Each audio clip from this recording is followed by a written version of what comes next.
How to delete ignored friend request from Snapchat. Hi everyone, welcome to our channel. In this tutorial video, I'll show you the quick way to delete ignored friend request from Snapchat. Do watch the video till the end and don't forget to subscribe our channel for more tech and tips videos. First, launch Snapchat app on your device.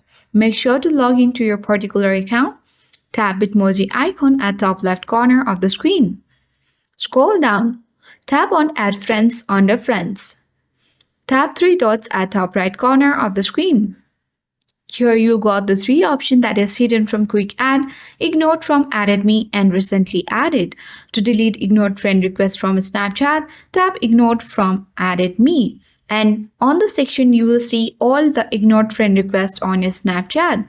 In order to delete, you have to long press and hold that particular user and tap on block, and then it will be deleted from the ignored friend request section. So that's it. I hope this video worked. Thank you for watching.